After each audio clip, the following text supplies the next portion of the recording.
Ladies and gentlemen, before we get our star guests out, let's enjoy some of the greatest pop music this country has ever produced.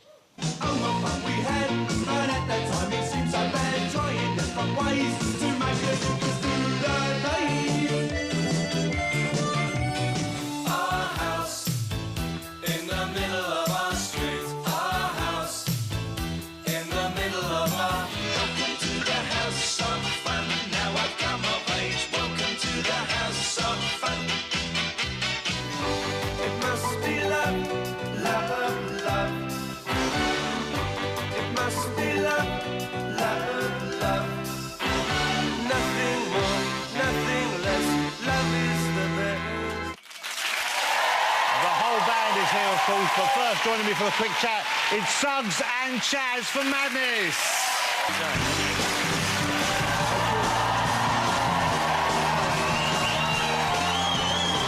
Two of the nutty boys. God bless you, son. Good love. Pass it out. All right, pass it out.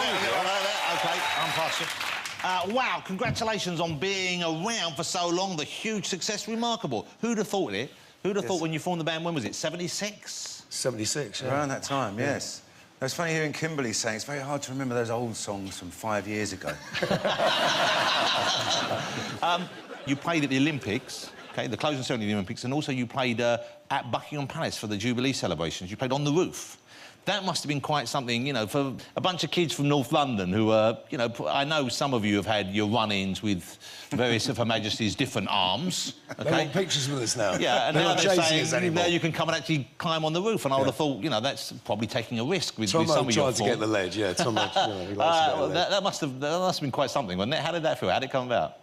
It was a very extraordinary feeling. Yeah, I mean, it's only been in hindsight I've been able to think about it. I mean, it seemed to have some...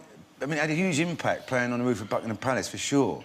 I wasn't quite sure why, but I suppose, yeah, the fact of where we come from, when we're standing on the roof of Buckingham Palace singing Our House in the middle of our street, or One's House in the middle of one street, as we did at the end, had a big impact on the general public. I mean, we have been around a long time, and it did feel like some kind of... I can't remember the word now, not ratification, but... kind of a vindication, A vindication, maybe, yeah. And the Queen afterwards... She must know who... This is the weird... We went out for a fag with her, you know. But the Queen is sharp, you know, for not just a woman of her age. She knows what's going on, doesn't she? I've met her a few times, not socially, I hate to add, but I've met her at gatherings, and she always seems to know who people are, you know. So she must know, presumably, who Madness are. Yeah, so you're standing in line, as you well know, Jonathan, and the Queen's coming towards you, and you see all the bands, sort of, and she's getting closer and closer. You've got no idea what you're going to... How can you think about what you're going to say to the Queen? So I said the old Tommy Cooper one that I'd seen a long time ago, which was... I said to her, "Are you still into football, Mum?" And she said, "No, not really." I said, "Oh, can I have your cup final tickets, then?" Thank you. And what did she say? And she said, "That's Tommy Cooper." And it must have been 40-odd years ago that Tommy Cooper said that to her, but she, as quick as a flash, remembered that, yes. So, and did you take souvenirs? I don't want to get you in trouble, but did you take souvenirs from the palace? I got a tiny bit of paper with the Buckingham Palace logo from the toilet. It said, "Please turn the lights out after using it." So I'll frame that, put it in the toilet. And I didn't have a Jazz Woodbine, but I did have a cigarette out of the toilet window. I mean, I know it's a bit sad. You've got to. But I tell you the most funniest thing about that, there was sort of shadowy figures on the roof opposite, and I had one of them laser dots on my forehead.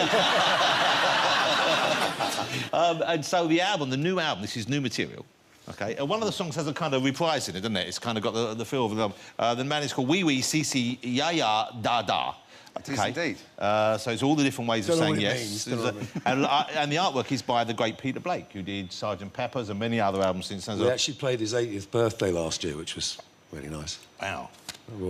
Yeah, well, funny enough, that album cover, which Peter Blake did, of course, you may remember the extraordinarily complicated album that was the Sgt. Pepper's Lonely Hearts Club Band. Yeah. Well, as you can see, he didn't quite put the same effort into ours. It's been a while. But no, in fairness to him, if you look again, there's a lot of names that have been crossed out. And what happened is the Ten Commandments was the first one. He said, the only thing about doing album covers for bands is they change their minds, right? And if you change your minds again, I'm just going to do it all in crayon and cross it out until you decide on what the album's called. And that became the album. Exactly OK, so you're going to perform live for us this evening? Yeah. Yes, indeed. Yeah, I've forgotten about that. What great joy, yes. Yeah. No, it is great. So we're going to get the band out? Yes, indeed, Jonathan. What track are you doing from the album? You're going to do Never Knew Your Name, is that right? I'll sing on the OK, the album's out now. Wee Wee, Cece, Ya Ya, Da Da. Great cover, great album. Ladies and gentlemen, Madness. Thank you, gentlemen. Thanks to all my guests tonight. Next week, I'll be joined here by Grammy-winning superstar Alicia Keys, the star of Bridesmaids, Rose Byrne will be here, Jules Holland, and we have stand-up comedian Adam Hills. But now, to finish the show, performing Never Knew Your Name, it is the one, the only, Madness.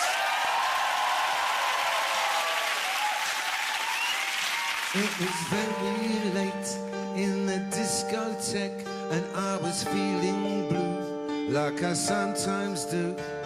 I turned around, it was time to go. A face in the crowd, a face I didn't know. We got to talking for a little while. You said it's not the sort of thing you usually do, talking to strangers so late in the night. These days you never know. Oh well, I thought you were nice, I told you so. You smiled so shyly and said to me, I'll bet you say that to all the girls you meet, but it isn't so. Well, the club was closing, so we had to leave. We walked out together just a little at ease. I would have liked to have walked you home, but you said you'd catch the bus. I ended up alone. I never knew your name, nor your telephone number. Will I ever see you again? I wonder. 'Cause it wasn't any longer an hour or two on that lonely street. I said goodbye to you. You glanced back at me as I turned the corner, the last I saw of you.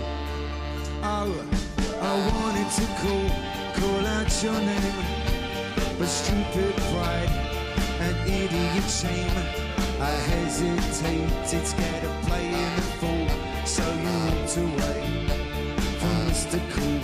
I never knew your name, nor your telephone number.